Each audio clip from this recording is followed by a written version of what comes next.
अस्सलाम वालेकुम। आपकी आवाज़ ठीक है माइक वाली आमिर भाई? ठीक है, मेरे टी को बुला भी दो ज़रा। अच्छा जी, लेक्चर 67 स्टार्ट करते हैं जी। कल ये बात हुई थी हमारी, और भी बहुत सारी बातें हुई थी, ये तो हमने कर ही लिया था। पीरियोडिक परपेचुअल की एंट्रीज क्लियर हैं, मसला तो कोई नहीं है, उनको याद रखना है आपने, ठीक है। ये कितने बच्चों ने मुकम्मल तौर पे दोनों सवालों को दोबारा किया था? इनको इन्वेंट्री कार्ड भी बनाया था? अच्छा, वो ना भी बनाते तो खैर थी, लेकिन क्योंकि वो शायद ही आपको बनाना पड़े, बहरहाल एक कॉन्सेप्ट देना था, बता दिया आपको। लेकिन ये जो जर्नल एंट्रीज हैं लाजमी याद रखनी है। प्लस पॉज करें जरा। अच्छा जी, तो इसमें जो एंट्रीज हैं उनको याद रखना है, बहुत काम आएंगी आपकी यहाँ पर करेक्शन ऑफ एरर के टॉपिक में भी और आगे आईए सेट में जाकर भी। प्लस ये जो लेजर है, सुभान अल्लाह, ये जो लेजर है ना, इन्वेंट्री का लेजर, ये भी आपके कैश फ्लो के टॉपिक में जाकर बनेगा। रास्ता दे दो भाई साकिब, रास्ता छोड़ दो प्लीज़, ठीक है जी। तो बहरहाल कोई कॉन्सेप्चुअली को मसला तो इसमें नहीं रह गया, अब काफ़ी तफसील से हमने बात की थी इसके ऊपर, ठीक है। अच्छा, उसके बाद हमने एंड पर यह बात की थी कि IAS 2 कहता है inventories are valued at lower of cost और NR, ठीक है। उसके लिए फिर एक छोटी सी एग्जांपल, शहरियार था, कौन था? हाँ, शहरियार वाली एग्जांपल हमने कर ली थी, ठीक है।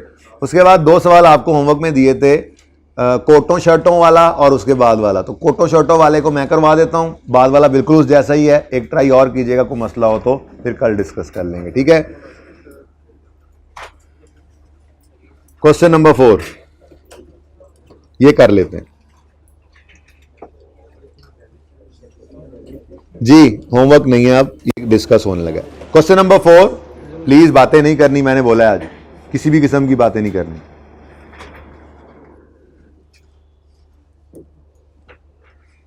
दूसरा क्या किया? Closing inventory at cost of a company on 31 January X3 amounted to 284,700।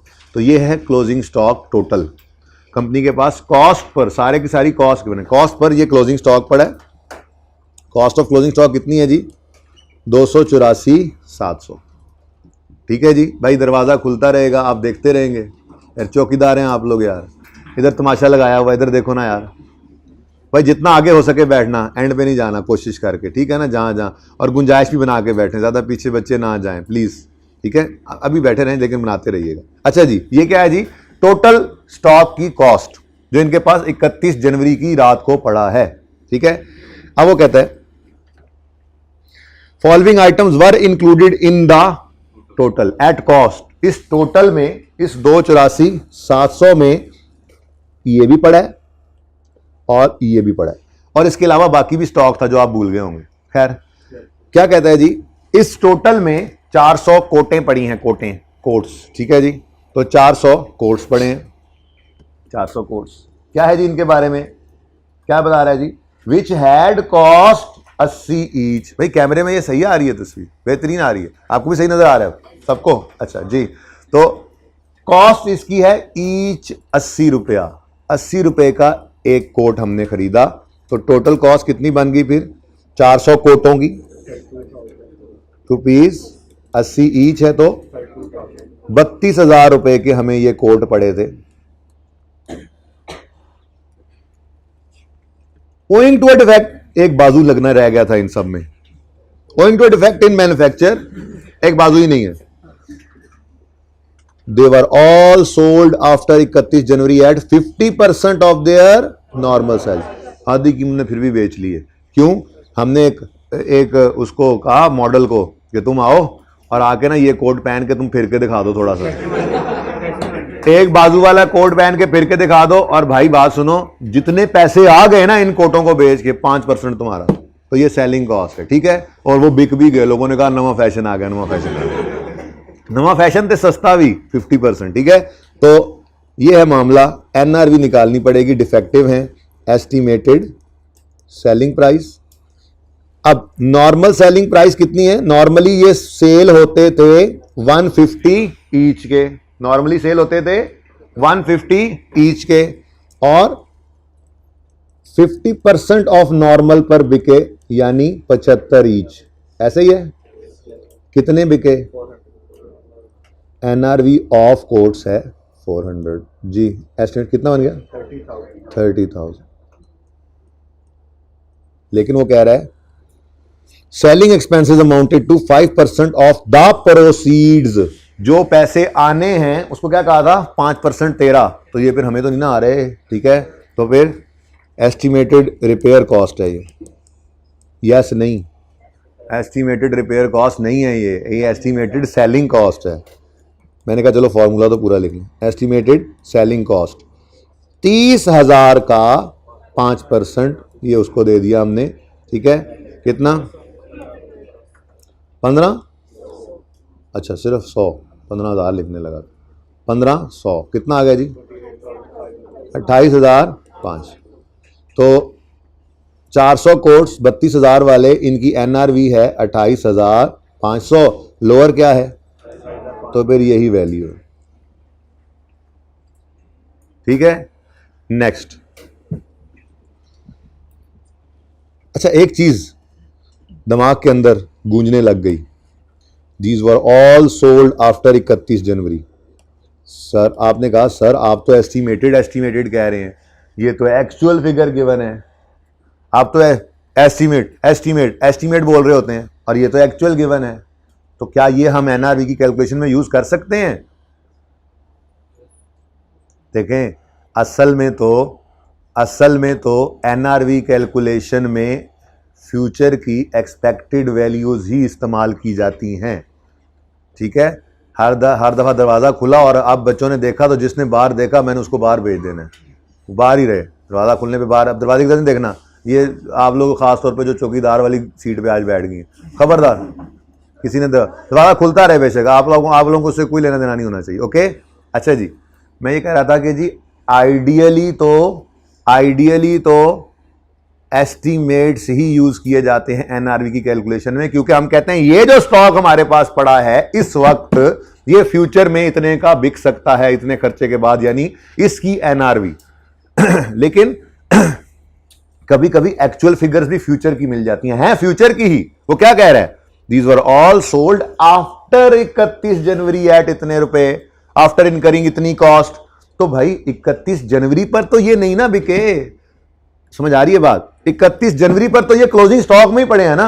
अब 31 जनवरी के बाद एक्चुअली दरअसल में ना IS8 में जरा तफसील से बात भी करूंगा। थोड़ी सी बात मैंने correction of error fix asset वाले में की भी थी कि फाइनेंशियल स्टेटमेंट्स बन जाती हैं, ईयर एंड होता है, ईयर एंड होने के बाद 2-3 महीने लगा देती हैं ऑर्गेनाइजेशन फाइनेंशियल स्टेटमेंट्स बनाने के अंदर। बात करेंगे इंशाल्लाह अगले टॉपिक्स के अंदर, ये सारी चीजें IS1 में IS8 में यही बातें होनी है, ठीक है। फाइनेंशियल स्टेटमेंट्स ऐसे नहीं होता 31 अगर 31 जनवरी फॉर एग्जांपल इनका ईयर एंड 31 जनवरी X3, तो 31 जनवरी X3 की शाम को फाइनेंशियल स्टेटमेंट्स नहीं बन जाती, ये 2-3 महीने लगा देती हैं ऑर्गेनाइजेशंस इनको तैयार करने में। तो 31 जनवरी पर ईयर एंड हुआ और फरवरी में या मार्च में बैठे हुए असल में ये चीजें बिक भी गई, ठीक है। तो फरवरी मार्च की एक्चुअल फिगर्स को ही आप यूज कर सकते हैं। 31 जनवरी पर ये फिर भी फ्यूचर की वैल्यूज ही हैं, क्योंकि 31 जनवरी पर ये स्टॉक पड़ा हुआ है। ये चाहे फरवरी में बिक रहा है चाहे मार्च में बिक रहा है, एक्चुअल हमें पता लग गया है, लेकिन हम 31 जनवरी की फाइनेंशियल स्टेटमेंट्स बना रहे हैं ना, तो इस दिन तो ये क्लोजिंग स्टॉक ही है, ठीक है ना। इसलिए आइडियली तो फ्यूचर की एस्टिमेटेड वैल्यूज ही यूज की जाती हैं, लेकिन अगर कभी 31 जनवरी में खड़े होकर वो फ्यूचर की एक्चुअल वैल्यूज भी दे दे, आप सुकून से, आपके लिए वो फ्यूचर की वैल्यू ही है। 31 जनवरी का स्टॉक निकालते हुए फरवरी मार्च में एस्टिमेट गिवन हो या एक्चुअल भी गिवन हो, आप यूज कर सकते हैं इररिस्पेक्टिव ऑफ एक्चुअल या एस्टिमेट। आपने ये देखना है 31 जनवरी पर ये स्टॉक है और फरवरी में कभी कह देगा असल में बिक गई इतने की, कभी कह देगा इतने की बिक सकती है। दोनों सूत्रों के अंदर आप कैलकुलेशन इसी तरह से करेंगे, आपकी कैलकुलेशन में कोई फर्क नहीं पड़ेगा। ये बात समझ आई है? बोलो। तो इसलिए इस बात से परेशान नहीं होना था। वैसे तो किसी ने इस पर ध्यान नहीं दिया होना, मैंने कहा चलो दे लें, किसी ने ध्यान दिया ही नहीं होना, पर चलें अब मैंने ध्यान दिलवा दिया ताकि ये कॉन्सेप्ट भी जहन में रहे। ये कभी ना कोई पूछ ले यार एस्टिमेट्स होते हैं यूज, आपने एक्चुअल यूज किया हुआ, तो उसे कहना भाई 31 जनवरी पर तो ये स्टॉक ही है ना, तो 31 जनवरी पर तो ये नहीं बिका था, तो फरवरी की एक्चुअल वैल्यू भी मिल गई है तो वो कर लें यूज। समझ आई ये बात? आगे समझ, सबको आगे समझ। अच्छा जी, the following items were included at cost in total. 800 शर्टें भी हैं, शर्ट्स नहीं शर्टें भी हैं। अब 800 शर्टें these too are found to be defective. इनमें कॉलर लगना भूल गया था, जब बनाने वाले ने बनाया कॉलर लगाने भूल गया। हमने कहा चलो कोई बात नहीं, रंग बिरंगी शर्टें हैं, सब पे व्हाइट कॉलर लगा दो, होती है ना व्हाइट कॉलर वाली, ठीक है। अच्छा, तो रेमिडियल वर्क 5 रुपए हर शर्ट पे कॉलर लगाने का खर्चा आ गया, ठीक है। 5 रुपए, दूसरी रो 7 हो जाए, तीसरी रो 7 हो जाए, चौथी रो 7 हो जाए प्लीज, और 5वीं रो भी अब इसके बाद 7 होंगे, ठीक है। सवारियों की जगह बना लें बाजी, कंडक्टर कह रहा है जी। जी क्या कह रहा था मैं, हाँ, ये भी डिफेक्टिव हैं, ठीक है। अब इनका डिफेक्ट दूर करने के लिए हमने कहा कि यार ऐसा करते हैं, रेमिडियल वर्क, ठीक है ना, सही कराते हैं इनको। अब वो फिर अगेन वही बात कर रहा है, 31 जनवरी पे ये शर्ट स्टॉक में है और वो कह रहा है remedial work in February 3 costed 5 पर शर्ट। तो फरवरी में ये एक्चुअल कॉस्ट आ गई ना, छोड़ो यार, हमें तो जनवरी के अंदर ये स्टॉक ही पड़ा हुआ ना, इसलिए ये फिगर यूज कर लेंगे। अब ये क्या है, एस्टिमेटेड रिपेयर कॉस्ट, मैं लिखूंगा एस्टिमेटेड लिखो, फॉर्मूला याद रखो अपना ऐसे, ठीक है। एस्टिमेटेड रिपेयर कॉस्ट कितनी है हर शर्ट की, 5 रुपए, 5 पर शर्ट। और फिर हमने कहा सेलमैन को, यार देख ये बिकना फिर भी मुश्किल है, लोग कहेंगे सारे ही वाइट कॉलर हैं ये तो थोड़ा सा तेरी ना जरूरत पड़ेगी हमें, थोड़ा तू जरा अपनी स्किल्स यूज कर, बिकवा दे हर शर्ट के ऊपर 1 रुपया तेरा, ठीक है। तो सेलिंग एक्सपेंसेस वर 1 पर शर्ट, ठीक है। तो फिर एनआरवी निकल सकती है, क्या कहता है, these were sold for 28 each, these were sold 31 जनवरी पे नहीं, वो कह रहा है फरवरी में ये काम किया हमने, फरवरी में फिर रिपेयर कॉस्ट और सेलिंग एक्सपेंस लगाकर ये बेच दी हमने 28 रुपए ईच की। तो हमारे लिए तो ये 31 जनवरी पर एस्टिमेटेड सेलिंग प्राइस ही है ना, मैं वैसे एक्चुअल है लेकिन मैं एस्टिमेटेड ही बोलूंगा। एस्टिमेटेड सेलिंग प्राइस 28 रुपए पर शर्ट, और शर्ट्स हैं 800, कितनी, 22,400 की बिक जाएंगी, लेकिन बिक जाएंगी इसके लिए रिपेयर कॉस्ट भी पड़ेगी 5 रुपए ईच, ठीक है। 5 रुपए तो 800 शर्ट्स का 4,000 रुपया खर्चा होगा, और एस्टिमेटेड सेलिंग कॉस्ट 1 पर शर्ट है तो 800 रुपए इस पर भी लग जाएंगे जी। 600, 17,600, 17,600। ओहो, हमने कॉस्ट तो लिखी नहीं, उसने लिखा हुआ था ना ऊपर, विच हैड कॉस्ट 20 ईच, 20 रुपए की एक पड़ी थी, तो ये क्या डिफेक्टिव थी, फिर भी फ्यूचर में नुकसान नहीं हुआ। हाँ जी, जैसे इंपेयरमेंट टेस्ट होता था, कभी कभी इंपेयरमेंट टेस्ट लगाने पर भी एसिड इंपेयर नहीं हुआ होता था, इसको एनआरवी टेस्ट कहते हैं। ये IS-2 में फिक्स एसिड नहीं आते, करंट एसिड्स आते हैं, इन्वेंट्रीज आती हैं, और IS-2 में इंपेयरमेंट टेस्ट नहीं एनआरवी टेस्ट होता है, ये इसका एनआरवी टेस्ट है। तो इसके एनआरवी टेस्ट लगाने पर भी जरूरी नहीं है कि चीजें जो है वो, मैंने तो वैसे ही आपको कल कहा था कि ये ज्यादातर चीजें तो वैसे ही नॉर्मल जो है वो, नॉर्मल जो गुड यूनिट्स होते हैं वो तो वैसे ही फ्यूचर में प्रॉफिट लाकर दे रहे होते हैं, तो उनकी वैसे ही एनआरवी ज्यादा होती है, कॉस्ट पर ही पड़े होते हैं वो, ये तो नॉर्मल सर। तो एनआरवी टेस्ट लगाने पर जरूरी नहीं है कि चीजों की एनआरवी ही कम आए, कभी कभी ऐसा भी हो सकता है, ठीक है। तो आज भी ये किस पर नजर आएंगी, कॉस्ट पर, इन पर कोई एनआरवी लॉस हमें नहीं आया। क्या मतलब, फ्यूचर में कोई लॉस नहीं दे, 16,000 की खरीदी थी, 17 को प्रॉफिट मार्जिन कम हो गए हैं, लेकिन बेच वो कॉलर लगा के ना हमने बेच ली थी, फिर भी कुछ ना कुछ नुकसान नहीं हुआ, कुछ ना कुछ फायदा ही आ रहा है। पर अगेन फ्यूचर का फायदा है, फ्यूचर के फायदे को आज रिकॉर्ड नहीं करना।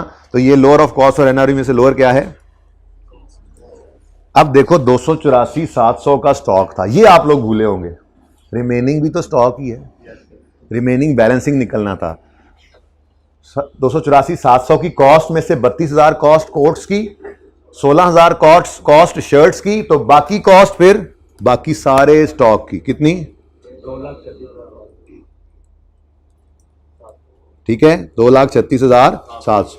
इस पर वैसे तो डिटेल अवेलेबल ही नहीं है, होती तो लगाकर भी देखते तो गुड यूनिट्स पर एनआरवी लॉस नहीं हुआ करता। तो फिलहाल तो डाटा ही नहीं है, मैंने कहा जी इस पर तो नॉट एप्लीकेबल है, ठीक है। अगर इन्होंने भी लॉस ही देना तो फिर बंद करो दुकान, ठीक है। अब बताओ जी टोटल स्टॉक 81,200, ये वो स्टॉक है जो बैलेंस शीट में करंट एसेट्स में नजर आएगा, करंट एसेट्स, ठीक है, कितने बच्चों का यही आंसर आया था? सेम ना करो। रिपेयरिंग असल तो यही मसला था, भूलना तो यहीं से था। क्या वो स्टॉक नहीं है आपके पास? वो कह रहे हैं जी टोटल 2,84,000 का स्टॉक है, जिसमें से 32 और 16 टोटल 48,000 का स्टॉक किया है, तो बाकी स्टॉक ही नहीं है। फिर तो बैलेंस शीट में लिखोगे ही नहीं भाई, कुछ तो खुदा का खौफ करो। ले लो फोटो छोटो, नजर आ रहा है सही? जी बेटा, अच्छा जी कर दो यार। अच्छा जी, इसको स्विंग पे लगा दें? नहीं, अच्छा बेटा, अच्छा बेटा बंद कर दो यार, बच्चों का बीमार होना तो बहुत खतरनाक है। जी प्लीज। अच्छा यार, ये बोलने को कहा है किसी ने, माइक नहीं है, मैंने कहा है पहले भी। पिन ड्रॉप साइलेंस चाहिए मुझे, मैं पिन पहन के देखूंगा थोड़ी देर में अभी। ना ना आई आवाज फिर देखना।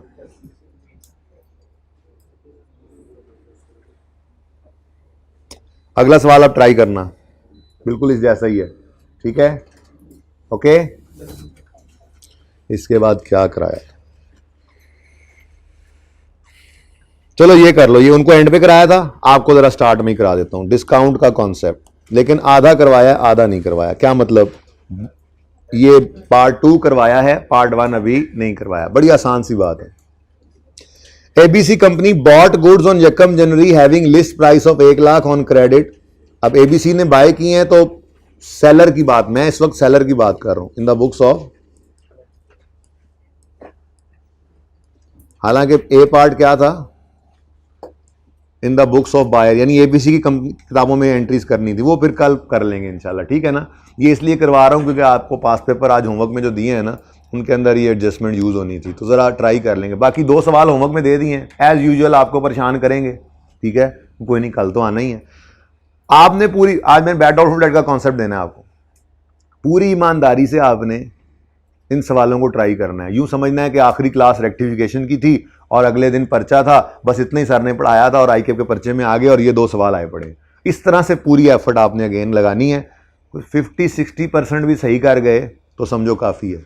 बाकी इंशाल्लाह ये जो 2 सवाल दे रहा हूँ, प्लस इसके अलावा जो 2-3 और सवाल करने हैं रिसेंट जो आपको दिखाए भी थे, वो बहरहाल उनमें हर सवाल की हर एडजस्टमेंट मैंने डिस्कस करके ही आपके साथ आपको घर भेजना है, ऐसे नहीं, ठीक है ना? लेकिन फिलहाल समझो कि नहीं, बस क्लास खत्म हो गई थी, बस आखिरी क्लास थी, और ये जो आज क्लास खत्म होगी और 2 सवाल होमवर्क में नहीं है, ये आईकेप के पर्चे में आए, ठीक है? कोशिश करोगे ना इंशाल्लाह? अच्छा जी, हाँ जी। एबीसी कंपनी यकम जनवरी को खरीदने गई, लिस्ट प्राइस चीजों की थी 1 लाख, उधार पे ड्यू टू इतनी ज्यादा बल्क क्वांटिटी, सप्लायर सेलर, असल में तो मैं किताबें इसी की लेकर बैठ गया हूं ना, बायर की कल एंट्रीज करेंगे भाई। चीज किसी ने बेची है तो वो सेलर है, जिसने खरीदी है वो बायर है, बायर भी अपनी किताबों में एंट्रीज करता है, सेलर भी, ऐसा ही है, ऐसा ही है। अच्छा, 5% ट्रेड डिस्काउंट दे दिया उसने। ये क्या होता है? बल्क क्वांटिटी के ऊपर रिश्तेदारी की बेस पे, पुराने बिजनेस रिलेशन की बेस पे ये एक डिस्काउंट मिल जाया करता है। जैसे आप दुकान पे जाते हैं, आप कहते हैं भाईजान 5 सूट ले लिए हैं यार, 5 जीन्सें अगले 5 साल की मैंने इकट्ठी ले ली हैं जीन्स, ठीक है? कुछ तो डिस्काउंट दो यार, बल्क क्वांटिटी परचेज कर रहा हूं मैं, डिस्काउंट दे दो, ठीक है? आप वो आम वाले के पास चले गए, 1 किलो का क्या रेट है जी? 200 रुपये। अच्छा जी 5 किलो दे दो। अब वो कहे कि जी 200 रुपये के हिसाब से तो आप कहोगे यार 5 किलो ले रहा हूँ, बल्क क्वांटिटी डिस्काउंट। या यार आपके साथ ही यार एक ही दुकान का मुझे पता है, मैं तो हमेशा यहीं से सब्जी लेता हूं, आप मुझे भी ये रेट दोगे? अब ये क्या है? ओल्ड बिजनेस रिलेशन है या कोई ब्लड रिलेशन है? यार तू भाई नहीं है यार, तू मेरा खाला का बेटा, यार तू मुझे भी डिस्काउंट, बाहर वालों को भी इतने पे दे रहा है। तो ट्रेड डिस्काउंट इन कुछ वजूहात की बिना पर मिल जाया करता है, ठीक है? ये ट्रेड डिस्काउंट लिस्ट प्राइस के ऊपर मिला करता है।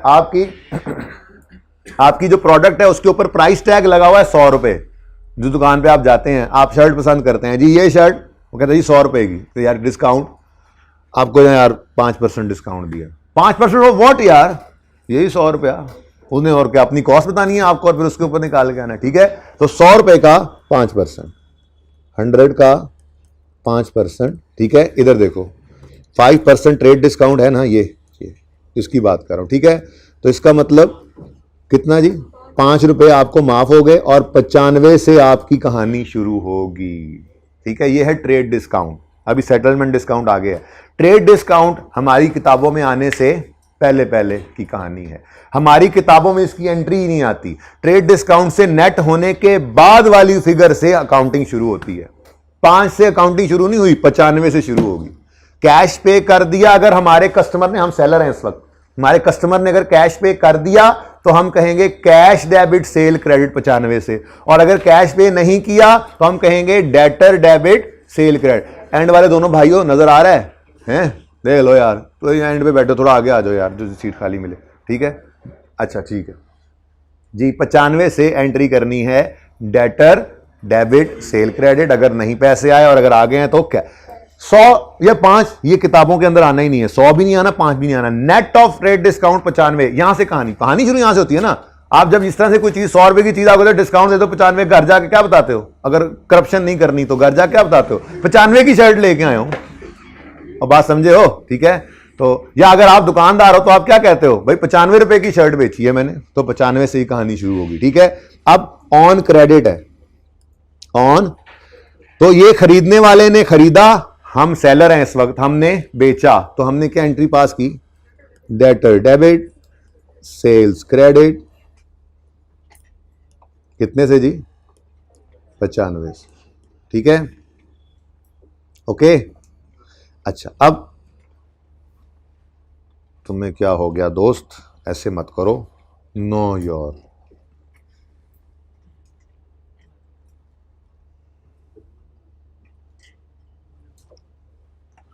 अच्छा जी, एक तो ये बड़ा मसला है सर, ये जल्दी मिल जाता है ना, हम तो चाहते हैं 10-15 मिनट खज्जल हों आप अच्छी तरह से।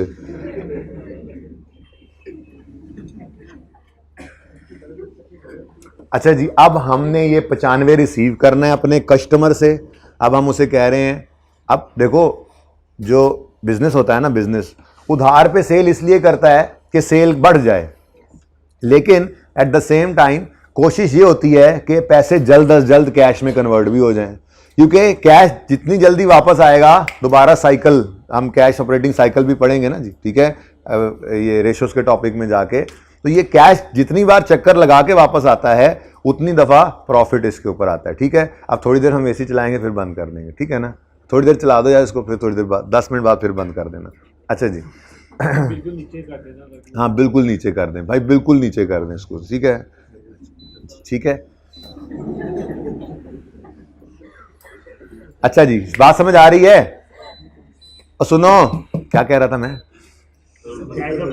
हाँ, कैश जितनी जल्दी वापस आए उतना फायदा है। ठीक है, कैश जितनी जल्दी वापस आए, इसको भाई नीचे करना था बिल्कुल, उतना ही फायदा है। अब प्लीज, अब हमने अपने कस्टमर को लालच देनी है। ठीक है, हमने उसे कहा भाई देख, अगर तू 20 दिन के अंदर अंदर पैसे दे जाता है ना, तो फिर तुझे 10% और माफ, 10% और माफ।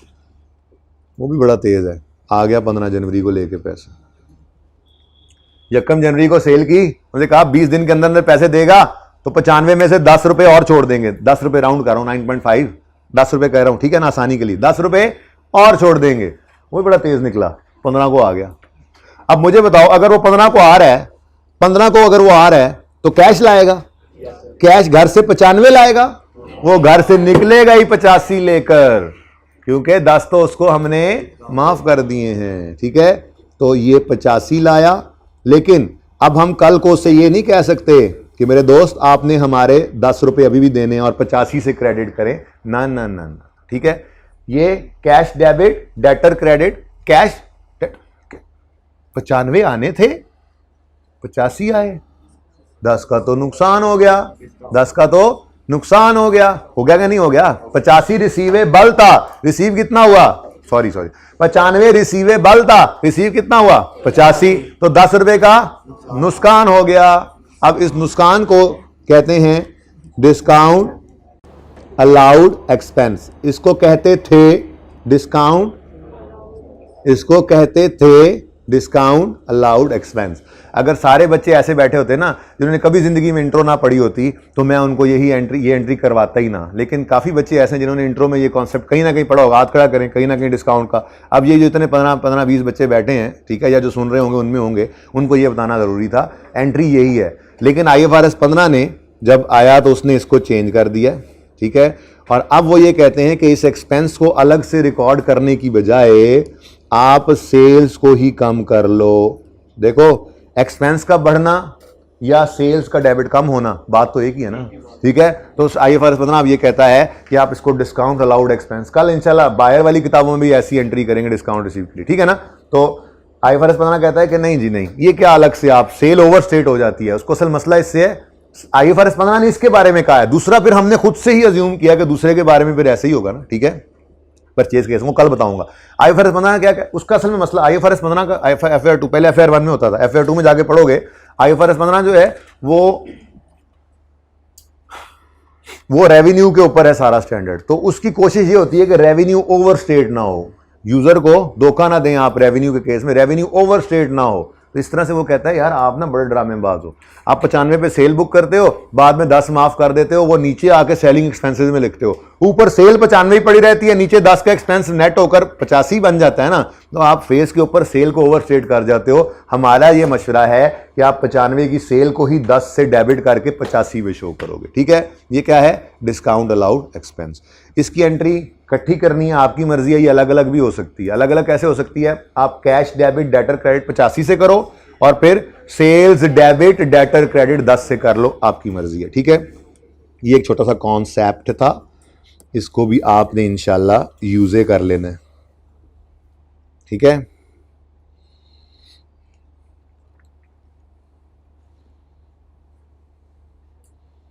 अब मैं फिर जरा पॉज करें, मैं मिटा छिटा लूँ। ओह अच्छा जी, रिवीजन स्टार्ट करते हैं जी बैड एंड डाउटफुल डेट्स की। आप लोगों ने रजिस्टर कहाँ है, वो इनको कोई एक एक सफ़ा तो दे दो, तस्वीरों से काम चल रहा है जी, सफ़ा तो एक एक ले लें कम से कम, कुछ चीज़ लिखनी पड़। Bad and doubtful debt heading बना लें, बैड एंड डाउटफुल डेट की रिवीजन कर रहे हैं हम। पढ़ा हुआ बैड डाउटफुल डेट, पहले पढ़ा हुआ है, अच्छा आज पढ़ लो। अच्छा जी, please please please please, following data is of the business for the first year of its operations. अभी अभी बिजनेस शुरू किया हमने, सेल की 10,000, कैश 3,000 रिसीव हो गया। मैं सिर्फ डेटर का लेजर बना रहा हूं, ठीक है, सिर्फ डेटर का लेजर। ये क्या चीज है, ये थोड़ी देर बाद का दोबारा नाम लिख देता हूं आपके लिए मैं, ठीक है। अच्छा, अब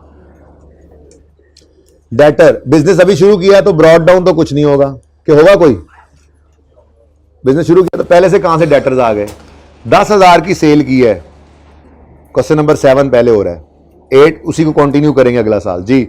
10,000 की सेल हुई, सेल की एंट्री तो आती होगी, बता दें, डेटर डेबिट सेल्स क्रेडिट, ठीक है। फिर 3,000 रुपया रिसीव हो गया, कैश रिसीव्ड की एंट्री फरमा दें, कैश डेबिट ना मैंने सेल का लेजर बनाया है ना कैश का बनाया, क्योंकि वो रेलेवेंट नहीं है मेरे लिए इस वक्त। मैं डेटर्स और उसकी प्रोविजन की बात करने जा रहा हूँ, ठीक है ना, और उनमें से जो बैड डेट होते हैं उनकी, ठीक है। अच्छा, तो कैश डेबिट डेटर क्रेडिट कितने से, अब क्लोजिंग 31 दिसंबर 18 पर बैलेंसिंग है 7,000। अब ये 7,000 हमारा क्या है, रिसीवेबल, क्या है, रिसीवेबल। 31 दिसंबर 18 की शाम को हम दुकान बंद करने ही लगे, थोड़ा से बाहर आके बैठे, ठंडी हवा चल रही थी, बारिश होने वाली थी, तो साथ वाला दुकानदार भी मूड़ा मूड़ा मूड़ा समझते हैं, मूड़ा मूड़ा ऐसे वो जो गोल सा होता है, वो बाहर निकाल के वही बैठा हुआ था। हम भी साथ बैठ के जाके ऐसे ही गपशप लगने लग गए। हमने कहा मैं नया आया हूँ बिजनेस में, इसमें आपकी मार्केट में, तो 7,000 रुपये मेरा रिसीवेबल है, क्या आपका जो है वो तजर्बा बताता है यहाँ पे, आपका एक्सपीरियंस, आपका पास्ट एक्सपीरियंस, पैसे आ जाया करते हैं? तो कहा नहीं, तकरीबन ना इस 7,000 में से 700 आपको नहीं मिलने वाले, यानी कि 100 में से 10 नहीं आते, ठीक है। 7,000 में से 10% 700 ये आपको नहीं मिलने वाला। अब ये एक अंदाज़ा है, अभी भागे नहीं है, लेकिन शक पड़ गया कि फ्यूचर में ये 700 रुपये हमें नहीं मिलने वाले, नुकसान होने जा रहा है। तो बोलो, स्टैंडर्ड कहता है, स्टैंडर्ड को छोड़ो, प्रूडेंस कॉन्सेप्ट क्या कहता है, फ्यूचर के नुकसान को आज ही रिकॉर्ड करो, फ्यूचर के नुकसान को आज ही रिकॉर्ड करो। एक और भी कॉन्सेप्ट है हमारा मैचिंग कॉन्सेप्ट। वो क्या कहता है? वो कहता है आपने अगर सेल 2018 में रिकॉर्ड की है, उधार पर बेचा इसीलिए ना कि सेल बढ़ जाए, तो अगर इसी में से कोई बंदा 700 रुपये, कोई बंदे पैसे दिए बगैर भागने वाले हैं, वो 700 हैं, तो ये अगले पीरियड में आपको एक्सपेंस रिकॉर्ड नहीं करना चाहिए। रिलेटेड इनकम्स और एक्सपेंसेस एक ही पीरियड में नजर आने चाहिए। रिलेटेड इनकम और एक्सपेंसेस एक ही पीरियड में नजर आने चाहिए। तो आप अंदाजा लगाओ और अंदाजा लगाकर 18 में ही ये 700 रुपए का एक्सपेंस रिकॉर्ड करो। ठीक है, अब एक्सपेंस रिकॉर्ड करने के लिए एक्सपेंस डेबिट होता है, बोलो, और चूंकि डेटर अभी एक्चुअल में भागे नहीं है इसलिए डेटर को क्रेडिट नहीं करना हमने। ठीक है, अब करें क्या? बिल्कुल वैसा ही काम करना है जैसे ये एक्यूमुलेटेड डेप्शन के केस में आपको समझाया था। मैंने कहा था depreciation expense debit asset credit भी हो सकता है, लेकिन एसेट के अंदर होने वाली कमी को एक अलग अकाउंट के अंदर रख लो, एसेट अलग रखो, एसेट के अंदर होने वाली कमी को अलग इकट्ठा करो, और जब बैलेंस शीट बनाओ तो इनको नेट कर देना। याद आ रहा है? तो हम एंट्री करते थे depreciation expense debit accumulated depreciation credit. ऐसे ही कुछ यहां पे भी कर लो। ऐसे ही 700 का शक पड़ गया, 700 रुपए नहीं आएंगे, तो इसकी एंट्री पास करो। अभी पास नहीं करनी, इसका मैकेनिज्म जरा डिफरेंट है, लेकिन कॉन्सेप्ट दे लो। ठीक है, इसकी एंट्री पास कर लो, बैड डेट एक्सपेंस डेबिट 18 में ही कर लो। क्यों? शक है कि ये नहीं आएंगे 19 में। प्रूडेंस कहता है फ्यूचर का जो एक्सपेंस है, लॉस है, उसको आज ही रिकॉर्ड करें। सबकी तवज्जो इधर हो, बड़ी अहम बात कर रहा हूं, प्लीज सबकी तवज्जो इधर हो प्लीज। मोबाइल शुबाइल गप शप हर चीज छोड़ दें। ठीक है, अहम बात इसलिए है कि ये बार बार इस्तेमाल होना है, और डिस्कशन सिर्फ अगले 20-25 मिनट में इसकी खत्म हो जानी है। रेक्टिफिकेशन में इसने आ जाना है, IS8 में इसने आ जाना है, कैश फ्लो के टॉपिक में टिका के इसने आ जाना है दोबारा से, और FAR2 में जाओगे वहां भी जान नहीं छूट रही होगी, IS12 में इसने आ रहा होना है। फिर आप बैठे होगे यार वो 20-25 मिनट अगर मैंने पढ़ लिए होते ना, आज ये मसाइल ना होते। ठीक है, इसलिए फ्यूट्यूर के मसाइल से बचने के लिए जरा तवज्जो, फिर सिर्फ 20 से 25 मिनट की तवज्जो दे दें। ठीक है, उसके बाद फिर मजीद जितना टाइम है वो भी दे दीजिएगा तवज्जो। अच्छा, क्या कह रहा हूं मैं? अंदाजा, वो कह रहे हैं अंदाजा लगाओ, 700 का एक्सपेंस होना है फ्यूचर में, आज ही रिकॉर्ड करो, 18 में ही रिकॉर्ड करो। प्रूडेंस कॉन्सेप्ट कहता है फ्यूचर का लॉस आज ही रिकॉर्ड करो। मैचिंग कॉन्सेप्ट कहता है सेल अगर 18 की है, इसमें से लोगों ने भागना चाहे 19 में है, आप 18 में ही उसको रिकॉर्ड करो। ठीक है ना? तो ये मैचिंग कॉन्सेप्ट और प्रूडेंस कॉन्सेप्ट की बात मानते हुए हमने एक्सपेंस को कर दिया debit, bad debt expense debit, लेकिन डेटर को क्रेडिट नहीं कर रहे हम। अलग एक अकाउंट बनाया है, क्योंकि असल में तो अभी भागे नहीं है ना। ठीक है, अलग से अकाउंट बनाया है, उसका नाम रखा है प्रोविजन फॉर डाउटफुल डेट, और यही 700 को वहां पर क्रेडिट कर दिया। ठीक है, अब bad expense profit and loss में चला जाएगा 700 रुपया, और प्रोविजन का क्लोजिंग बैलेंस डेटर्स के साथ नेट होगा बैलेंस शीट में, जैसे एक्यूमुलेटेड डेप्शन नेट होता था। लेकिन ये सारा गपशप वाला मामला साइड पे करो, मैकेनिज्म ये नहीं है। वैसे मैंने आपको क्या बताया है, 700 का एक्सपेंस प्रॉफिट एंड लॉस में जाना है, ऐसे ही है, और बैलेंस शीट में क्लोजिंग प्रोविजन 700 की डेटर्स में से नेट होनी है। ये दो बातें होनी है ना, ये दो बातें जो हैं इनका मैकेनिज्म थोड़ा सा डिफरेंट है, निकालने का जरा तरीका देख लें आप, सबकी तवज्जो चाहिए। असल में ना वहां पे हम डेप्शन एक्सपेंस फॉर द ईयर निकालते थे, लेकिन यहां पर हम क्या कर रहे हैं, हम इस 7000 के क्लोजिंग डेटर्स पर 10%, सवाल ने बताया, हमें सवाल बताया करेगा क्या, कितना शक है जी? शक है। प्रोविजन कहते हैं एस्टीमेट को, अंदाजा फॉर डाउटफुल डेट है 10%। तो 10% of what? 10% of what? Debtors जो रिसीवेबल हैं उनमें से ही 10% नहीं ना आने, उसको ये अंदाजा है। ठीक है, तो फिर आपने जब इस 7000 पर 10% लगाना है तो क्लोजिंग बैलेंस पर 10% लगा रहे हो, तो जो आंसर आएगा उसको भी उसूली तौर पे फिर प्रोविजन के लेजर का क्लोजिंग ही बनाया जा सकता है। मैकेनिज्म डिफरेंट है, काम वही होगा। ठीक है, हम क्या कर रहे हैं, हम यहां पर क्लोजिंग बैलेंस निकाल रहे हैं जी। कैसे निकालेंगे जी? हम ना ये क्लोजिंग डेटर्स पर 10% लगाएंगे। क्या आंसर आता है जी? कितना? 700। ठीक है जी, तो ये क्लोजिंग पर रेट लगा और ये हमने इस लेजर का क्लोजिंग बनाया। ठीक है, सही है, मैकेनिज्म डिफरेंट है, काम वही हो रहा है। थोड़ी देर पहले क्या बताया, 700 का एक्सपेंस प्रॉफिट एंड लॉस में जाना चाहिए और डेटर्स को बैलेंस शीट में नेट करना है 700 की प्रोविजन से, यही सिखाया था ना। अब मैकेनिज्म क्या है, प्रोविजन का रेट लगाया क्लोजिंग डेटर्स पर, क्लोजिंग प्रोविजन का क्लोजिंग बैलेंस बना लिया। अब मुझे बताओ साल के शुरू में, अच्छा इसका नाम तो बता दो, इसका नाम क्या है? Provision for doubtful debts. एक अंदाजा है। प्रोविजन मतलब, प्रोविजन क्या काम है? प्रोविजन किसे कहते हैं? प्रोविजन एस्टीमेट को कहते हैं। किसको? अंदाजे को, एस्टीमेट को। ठीक है, चल यार, provision means estimate, estimate means अंदाजा।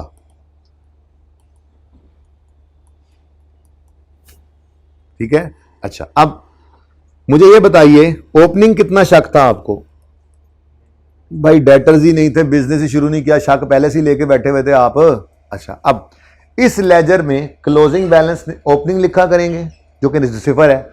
क्लोजिंग कैसे बनाएंगे? डेटर्स के क्लोजिंग पर प्रोविजन का रेट लगाकर, और जो बैलेंसिंग फिगर आएगी उसे फेंक दिया करेंगे प्रॉफिट एंड लॉस में। ठीक है, तो प्रॉफिट एंड लॉस में बैड डेट एक्सपेंस की फिगर जाया करेगी।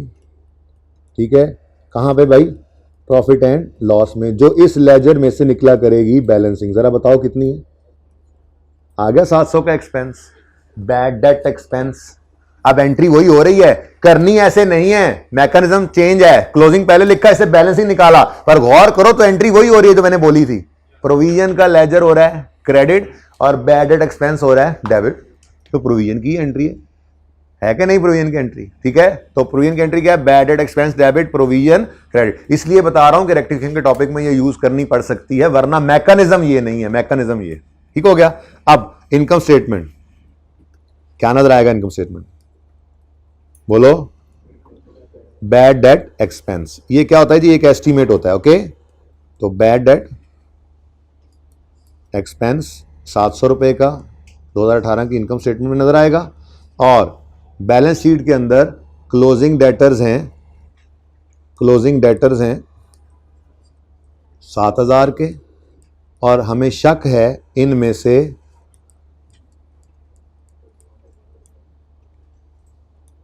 700 नहीं आएंगे। लाइक एक्यूमुलेटेड डेप्शन, इनको नेट करो और बैलेंस शीट के फेस पर ले जाओ नेट डेटर्स 6300। ठीक है, ये हमारा पहला साल कंप्लीट हुआ 2018 का। कोई मसला है तो बताएं, पूछ लें। भाईजान जाएं जरा यार जी, अगला साल भी करते हैं। यहां पे कोई मसला है तो बताएं, बोलें, चलें आगे। अच्छा, अगला साल 2019 का आएगा। क्वेश्चन नंबर 8 वही है। क्वेश्चन नंबर 8 क्या है? कंटिन्यूइंग फ्रॉम, ये एग्जाम्पल 1 की बजाय इसको लिख लें question number 7। Continuing from question number 7, following data is available for the next year. ठीक है, अगला साल शुरू हो गया, तो सबसे पहले तो फिर क्लोजिंग बैलेंसेस को ओपनिंग बनाए ना। ये 2019 का साल शुरू हुआ और सबसे पहले हमने यहाँ पे लिखा 7000। ठीक है, उसके बाद प्रोविजन का भी ओपनिंग लिख लिया हमने 700। ठीक है, ओके। अच्छा, अब सवाल क्या कहता है? सेल्स इस साल हुई हैं 20,000, कैश रिसीव हुआ है 8,000, असल में 300 रुपया लेकर लोग भाग भी गए हैं, और फिर provision for doubtful date rate अभी भी 10% है। ठीक है, चलो जी, तो सेल्स कितनी है भाई? सवाल अब किताब से देख के बताओ, सेल्स कितनी है? 20,000, debtor debit sales credit. Cash कितना आया? 8,000, एंट्री है cash debit debtors credit. Actual में भाग कितने गए? 300। ये हैं वो डेटर्स जिनको अब हम डेटर से निकाल देंगे। ये रिटर्न ऑफ हैं। ये क्या है? इनको राइट ऑफ करना पड़ेगा, राइट ऑफ करना पड़ेगा। भाग चुके हैं, कंफर्मेशन मिल गई है। ठीक है, मुल्क छोड़ के भाग गए हैं, मर गए हैं, स्टेट में कोई पैसा नहीं है, दिवालिया हो गए हैं बैंक की तरफ। ये सारी निशानियां आपको निकालने की जरूरत नहीं, इंट्रो नहीं पढ़ रहे आप, बताया होगा बैड डेट रिटर्न ऑफ। ठीक है, तो bad debt written off expense की एंट्री होती है bad debt written off expense debit और डेटर क्रेडिट। ठीक है, ये हो गए जी बैड डेट्स जो कि अब राइट ऑफ रिटर्न ऑफ है। ठीक है, यहाँ पे आपने लिख दिया डेटर्स। ठीक है जी, किधर से आए दोबारा? एक्सपेंस राइट ऑफ किया है। जैसे एक बंदा भाग गया, रिसीवेबल था अब नहीं है, तो ये 300 का नुकसान हो गया। नाम है बैड डेट, राइट ऑफ कर दिया मैंने, वैसे लिख दिया। बैड डेट एक्सपेंस कहते हैं, मैं bad debt written off expense कह रहा हूँ, ठीक है। Bad debt written off expense debit और डेटर ऑफ क्रेडिट, खत्म। अब ये कभी भी रिसीव नहीं होना, ठीक है। तो सही है। तो क्लोजिंग बैलेंस क्या आ गया? 18,700 अब हमारा रिसीवेबल है, 19,000 नहीं है, क्योंकि 300 तो अब गया, पक्का हो गया, ठीक है। अब ये क्लोजिंग अगेन 18,700 है, और वो साथ वाले दुकानदार ने जो बताया था 10%, वो अंदाज़ा अब आज हमने फिर लगाना है।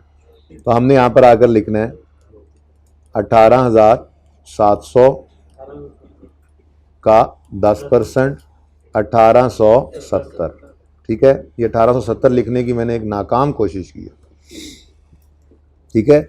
अच्छा, अब दोबारा लिख ले 1870। अब सही नजर आ रहे हैं? अब लाइन लगा देते जी। अच्छा जी, अब साल हुआ खत्म, ठीक है।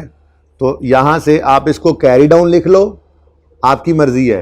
एक्सपेंस कैरी डाउन होते हैं, ब्रॉड डाउन नहीं होते। कैरी डाउन हर चीज होकर ट्रायल में जाती है। एक्सपेंस यहां से कैरी डाउन ट्रायल में जाएगा, और एक्सपेंस ट्रायल से होकर प्रॉफिट एंड लॉस में जाते हैं। तो बोलो कि नहीं जाते? तो यहां पे प्रॉफिट एंड लॉस अगर लिख लूं तो कोई एतराज तो नहीं है? प्रॉफिट एंड लॉस में ये बैलेंसिंग फिगर फेंक दो, मतलब ट्रायल में फेंको, और वहां से अगर यहां सीडी लिख दो तो ये ट्रायल के अंदर डेबिट साइड पे ये 300 नजर आएगा, यहाँ पे बैड एक्सपेंस लिखा होगा। वो ट्रायल से जाना तो प्रॉफिट एंड लॉस में एक्सपेंसेस में ही है ना, ठीक है। तो मैंने डायरेक्ट एक्सपेंस लिख दिया, ओके, सही है।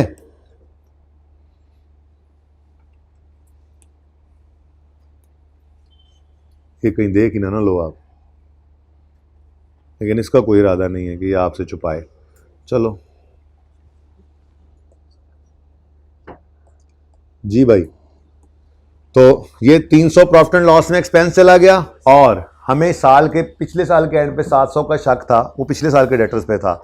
अब इस साल 1870 पे शक हो गया हमारा, तो 700 से शक बढ़ा है, तो शक की बुनियाद पर कितना एक्सपेंस और रिकॉर्ड करना है? बैड डेट एक्सपेंस, जो कि प्रॉफिट एंड लॉस में लेकर जाना है, जो कि यहां से हमने उसूल बनाया था बैलेंस निकालना है, वो कितना है? 1170। अब जरा देखिएगा प्लीज इधर ध्यान दें। प्रॉफिट एंड लॉस और प्रॉफिट एंड लॉस दो तरह के एक्सपेंसेस जा रहे हैं, ठीक है। एक है bad debt, written off, bad debt written of, ये कहते हैं इसको एक्चुअल एक्सपेंस। इसको क्या कहते हैं जी? एक्चुअल। और दूसरा है बैड डेट एक्सपेंस, जो कि हमने एस्टीमेट की बेस पर निकाला था। कुछ समझ आ रहा है? एक्चुअल है 300 का एक्सपेंस, और शक में जो इजाफा इस साल हुआ 1170, तो इन टोटल कितना बन रहा है? ये 1470 का एक्सपेंस हमने रिकॉर्ड किया है, जिसमें कुछ है एक्चुअल और कुछ है एस्टीमेटेड। एस्टीमेट की बेस पर भी तो रिकॉर्ड करते ही है ना कुछ खर्चा, ठीक है, जो शक है, ओके। यहां तक को मसला तो नहीं है?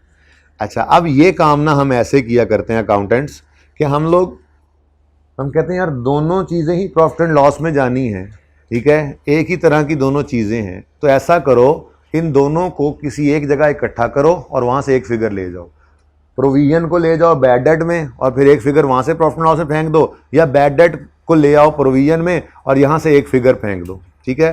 तो मैं बच्चों को ऐसे पढ़ाया करता हूँ कि बैड डेट रिटर्न ऑफ को प्रोविजन में फेंक दें, ठीक है। दो अलग अलग जग गंदे पानी के हैं, इनको आधे आधे हैं, इकट्ठा करके एक करो, एक को बाहर ले जाओ, दरवाजा भी आसानी से खुल जाएगा, ठीक है, सही है ना।